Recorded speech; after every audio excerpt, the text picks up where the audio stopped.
Assalamualaikum warahmatullahi wabarakatuh. Kali ini saya akan menjelaskan materi dari mata kuliah Sistem Pendukung Cerdas, ya. Adapun materinya adalah proses reasoning. Ada dua sistem dalam proses reasoning, yaitu sistem forward chaining dan backward chaining. Nah, kita mulai dari definisi reasoning. Reasoning dari sebuah sistem berbasis aturan adalah tahapan proses, mulai dari sekumpulan fakta, menuju solusi, kemudian jawaban, dan terakhir adalah kesimpulan. Nah, itu dia proses dari reasoning. Mengumpulkan fakta, menuju resolusi, kemudian menghasilkan sebuah jawaban, dan yang terakhir adalah kesimpulan. Oke, seperti yang sudah saya bilang tadi, ada dua sistem dalam proses reasoning, forward chaining dan juga backward chaining atau forward reasoning dan juga backward reasoning. Yang pertama, dalam forward reasoning, proses inferensi dimulai dari seperangkat data yang ada menuju ke kesimpulan.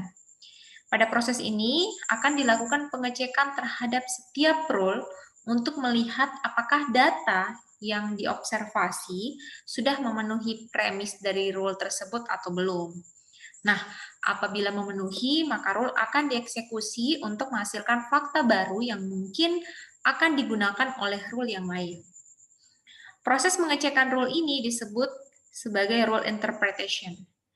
Jadi, pada sistem berbasis pengetahuan, interpretasi rule dilakukan oleh inference engine.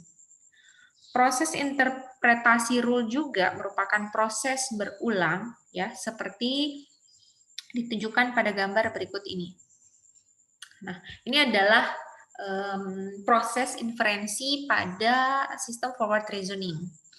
Step pertama adalah matching, kemudian applicable rule atau pengaplikasian rule, kemudian masuk ke tahap kedua atau step 2, conflict resolution, kemudian selected rule, memilih rule, yang ketiga, tahap ketiga atau tahap terakhir adalah eksekusi.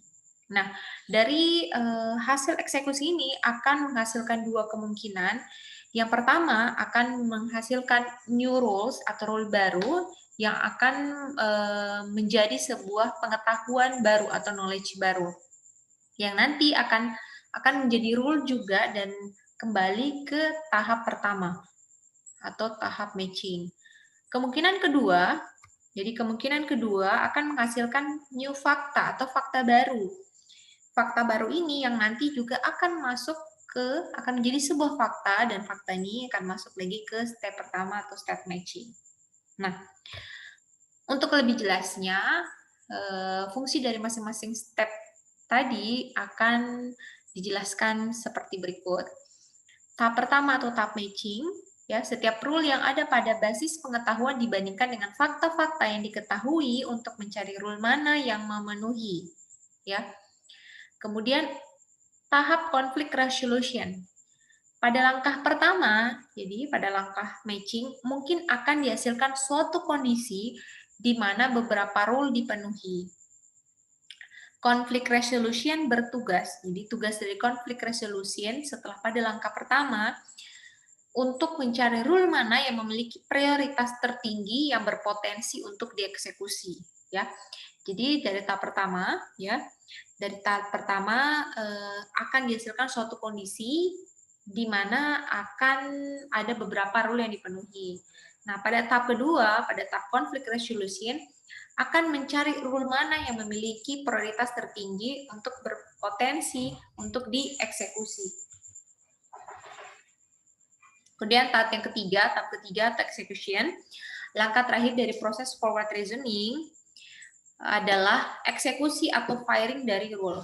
Proses ini akan menghasilkan dua kemungkinan, yaitu fakta baru yang diturunkan dan ditambahkan menjadi fakta base atau rule baru, dan ditambahkan ke knowledge base, seperti yang sudah saya jelaskan tadi pada figur sebelumnya. Baik, kita masuk ke contoh kasus. Jadi ini ada sebuah kasus identifikasi binatang, yang mana dari kasus ini memberikan beberapa rules. Ada ada 10 rules ya. Untuk rule pertama, if ya, jika if menyusui sama dengan tidak and kaki besar dari 4 dan warna bulu sama dengan polos, maka binatangnya sama dengan belalang. Rule kedua, jika menyusui sama dengan ya dan kaki sama dengan 4 dan berdarah sama dengan panas, then kelasnya sama dengan mamalia. Rule ketiga, jika makanan sama dengan binatang, maka kategorinya karnivora.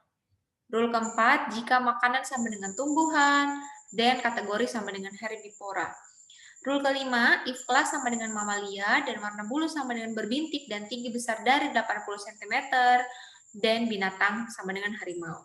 Rule keenam, jika kelas sama dengan mamalia dan warna bulu sama dengan polos dan tinggi besar dari 80 cm, maka binatang sama dengan kuda. Rule ketujuh, jika kelas sama dengan mamalia dan kategori sama dengan herbivora dan warna bulu sama dengan bergaris dan tinggi besar dari 80 cm, dan binatang zebra. Kemudian rule ke-8, if kelas sama dengan mamalia dan kategori sama dengan karnivora dan warna bulu sama dengan polos atau berbintik atau bergaris dan tinggi kurang dari 80 cm, dan binatang sama dengan kucing.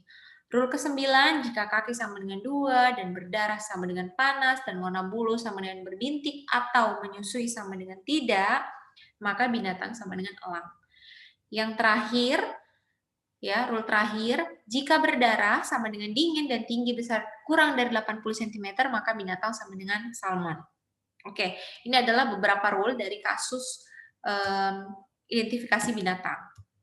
Sekarang, untuk menyelesaikan kasus tadi ya dengan menggunakan forward reasoning atau forward chaining, jadi kita pertama menyelesaikan menggunakan sistem forward reasoning. Dimulai dengan memasukkan fakta-fakta berikut ya. Jadi kita punya database awal. Dari database ini kita akan mencari kira-kira hewan apakah ini ya dengan menggunakan 10 rule yang tadi. Jadi database-nya premis pertama menyusui sama dengan ya, jumlah kaki sama dengan 4, berdarah sama dengan panas, warna bulu, berbintik, tinggi sama dengan 20 cm, makanan sama dengan binatang. Nah, hasil penelusuran dari proses eksekusi ditunjukkan pada tabel berikut. Ya. Jadi ini adalah hasil penelusuran dengan forward reasoning. Yang pertama adalah eksekusi cycle, ya. Kemudian applicable rules, aplikasi rule, kemudian rule yang dipilih, dan terakhir adalah fakta turunannya atau kesimpulannya. Execution cycle pertama, rule yang memungkinkan, ya. Jadi kan kalau pada forward reasoning kita akan mencari rule yang kemungkinan atau yang mempunyai kemiripan dengan database yang ada. Nah, di sini database yang memungkinkan adalah, rule yang memungkinkan adalah rule 2 dan 3. Kemudian yang pertama, rule yang dipilih adalah rule 2. Rule 2, jadi kalau kita back kembali, kita lihat rule 2, apa saja premisnya. Menyusui, ya, sama dengan database yang ada tadi ya. Menyusui ya, kaki 4, dan berdarah sama dengan panas, dan kelas sama dengan mamalia. Oke, seperti itu. Kemudian rule 3, jika makanan sama dengan binatang atau makanannya binatang, maka kategorinya adalah karnivora. Oke, kita kembali ke tabel. Untuk cycle pertama atau eksekusi cycle pertama, rule yang dipilih adalah 2, fakta turunannya atau kesimpulannya tadi adalah kelas mamalia. Kemudian kita lanjut ke eksekusi cycle kedua. Masih menggunakan rule yang memungkinkan adalah rule 2 dan rule 3. Kita pilih rule ketiga.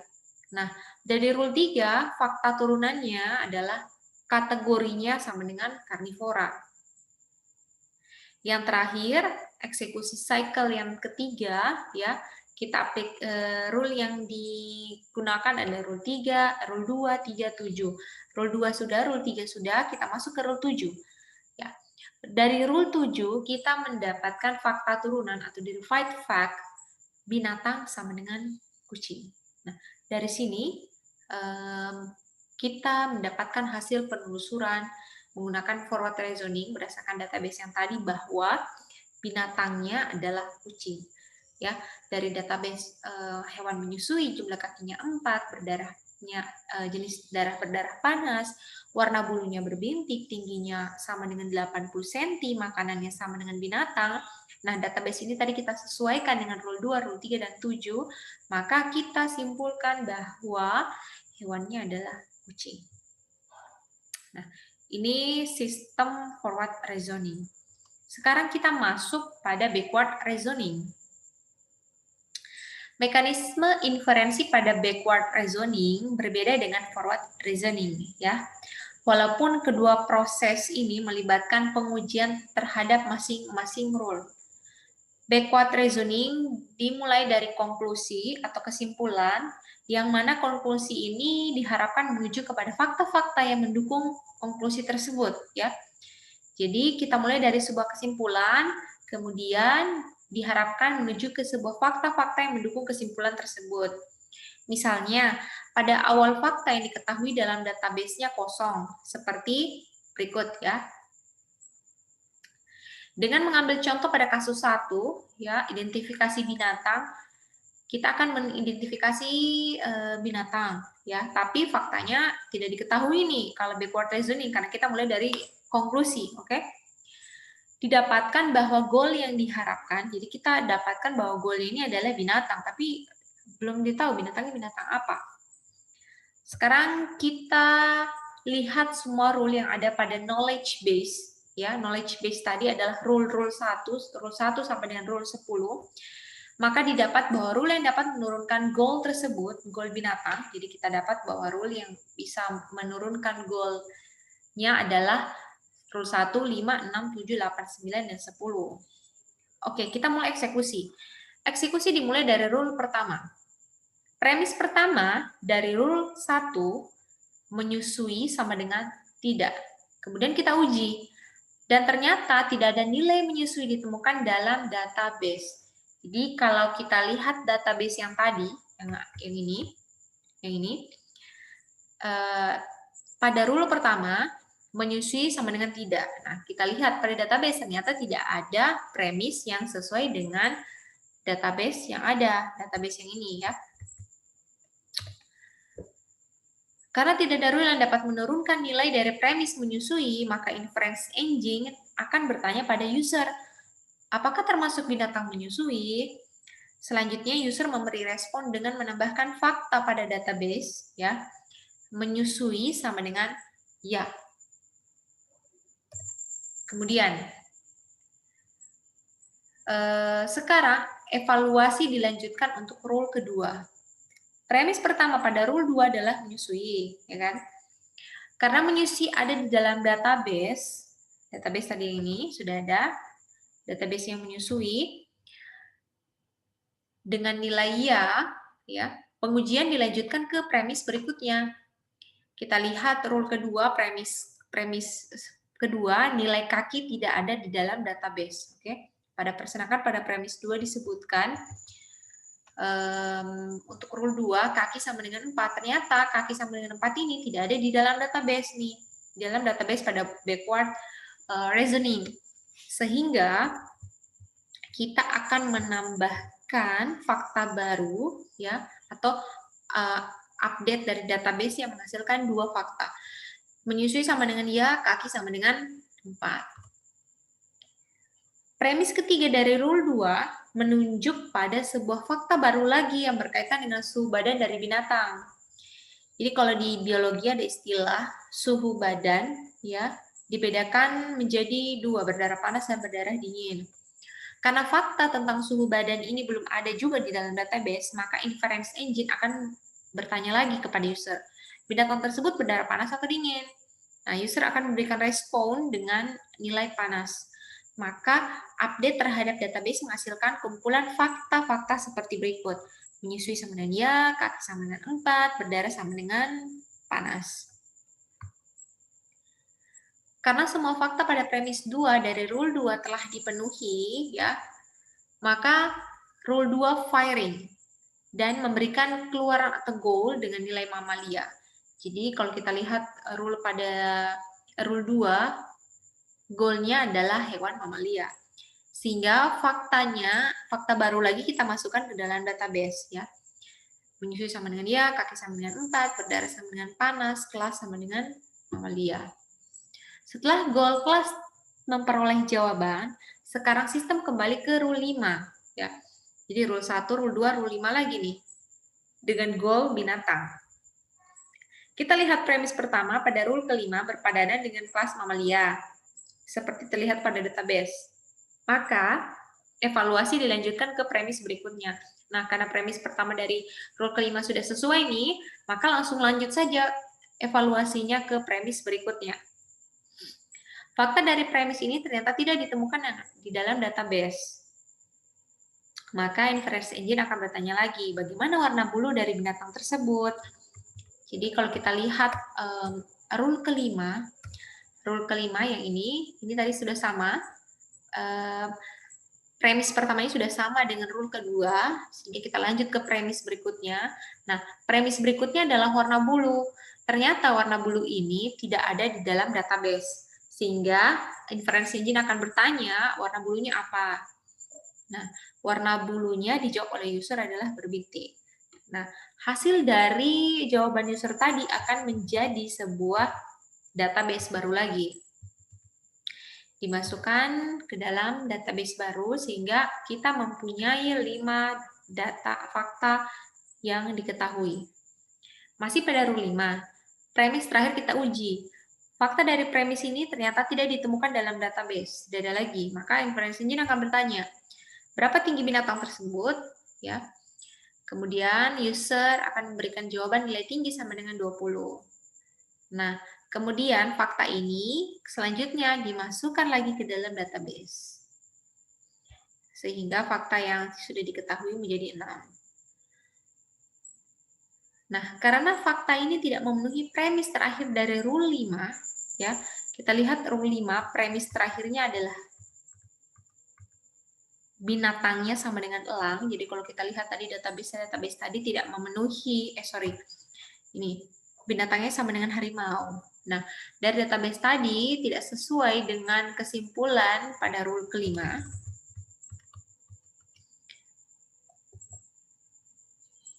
Maka rule 5 tidak kita kerjakan. Kita lanjut lagi ke rule ke-6. Terlihat bahwa premis kedua dari rule 6 tidak memenuhi fakta warna bulu yang ada di dalam database.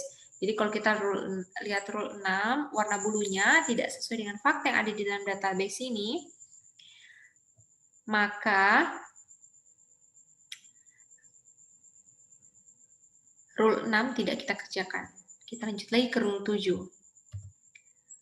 Premis pertama pada rule 7 terpenuhi, maka evaluasi dilanjutkan ke premis berikutnya. Premis ini memunculkan fakta baru, kategori yang tidak ada di dalam database. Jadi, fakta baru ini kategori ini tidak ada dalam database. Dari penelusuran dilakukan, sistem mendapati bahwa fakta ini dapat dihasilkan oleh rule 3 dan 4. Untuk sementara, goal binatang digeser masuk ke dalam stack.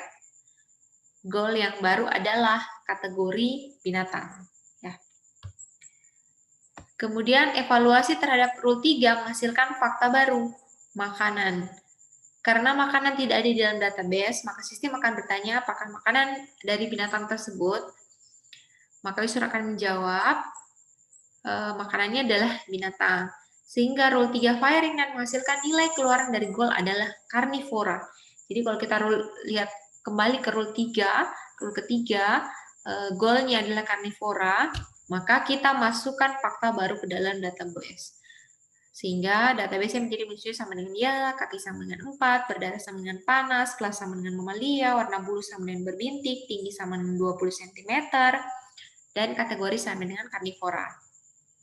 Karena goal kategori sudah terjawab, goal ini dibuang dari stack.